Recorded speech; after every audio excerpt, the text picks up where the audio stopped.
Donald Trump says he's gonna do what by 2030? Okay, we have a ton to cover in this week's Week in Review, so I'm just gonna jump right in.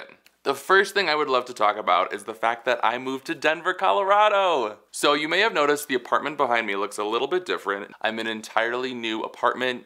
I'm in an entirely new city.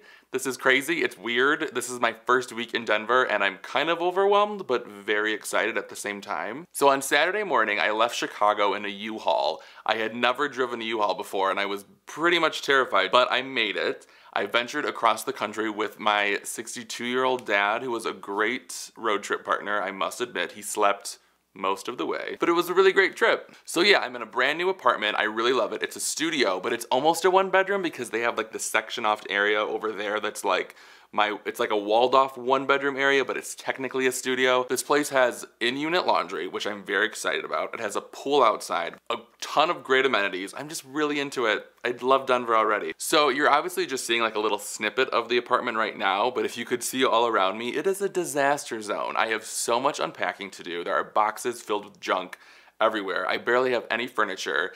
And probably the most atrocious thing is that I'm filming a show called Views from the Couch and I'm not even sitting on a couch. And I know how like unacceptable that is. I'm actually on this brown leather bench, which is a great leather bench, but I need a couch to sit on. So if anyone has any couch recommendations, like places to get them, great finds online, please send them my way. Comment below, let me know your couch recommendations because I'm Robbie Couch and I need a couch. The second thing I want to talk about today is Trump's State of the Union and a little bit more specifically what he had to say about HIV/AIDS. So the president announced a new plan that within the next decade he wants to completely stop new HIV infections, which is actually feasible considering we do have the resources and the know-how to be able to do it, but I'm kind of hesitant because it's President Trump we're talking about. President Trump has not cared at all about HIV/AIDS, and if you look throughout the past 2 years, he's actually done a number of things that have hurt people living with HIV/AIDS. He fired his National HIV/AIDS Advisory Council last year. I remember that. That was nuts. So no one is working in the Office of National AIDS Policy. Like what? He's tried to gut the Affordable Care Act, and the Affordable Care Act was really a huge pivotal moment in the fight against HIV/AIDS because it gave care to so many people that didn't have care before. And the Trump administration has also allowed states to require work requirements for Medicaid. So many people who may have HIV/AIDS and could get access to care through Medicaid would be required to work, but many of them can't work.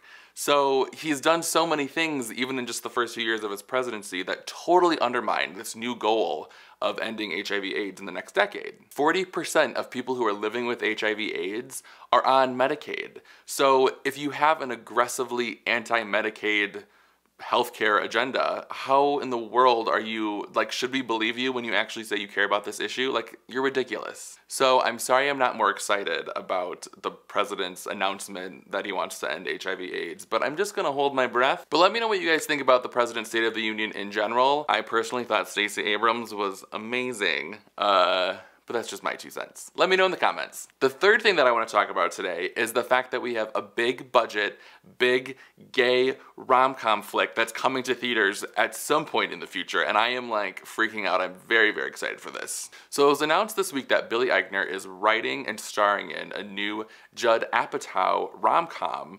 It's in the very early stages, but just the fact that we have a queer creator, a queer artist who's writing the story and actually developing the story for a big budget film that's gonna be a gay rom-com, like, that's so exciting. I love Billy Eichner. I've been a fan of Billy Eichner for years. I fell in love with him when he started doing Billy on the Street, which is a hilarious web series where he just runs up to people and like asks absurd questions. If you haven't checked it out, please watch as many videos as you possibly can. So there's obviously been LGBTQ themed rom-coms before. I remember last year there was Love, Simon, which was glorious and wonderful and trailblazing, but there's still not enough of them. The movie will reportedly center on 2 men with commitment problems who decide to make a go at a relationship with each other, according to Entertainment Weekly. That sounds wonderful. I don't even care what the plot's about. The fact that we have 2 men in like a rom-com, I'm sold, I'm there. Take my money, I'm buying popcorn.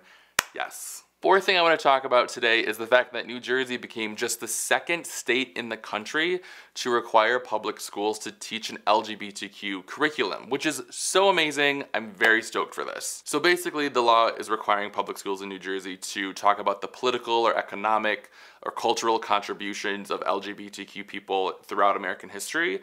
And I actually, ironically, coincidentally, just this week on Tuesday's Views from the Couch, had a video that was dedicated to a really similar topic of queer erasure in history, which is essentially the fact that we tend to erase people's queer identities throughout history when we learn about them today. It's not okay, it's not a good thing.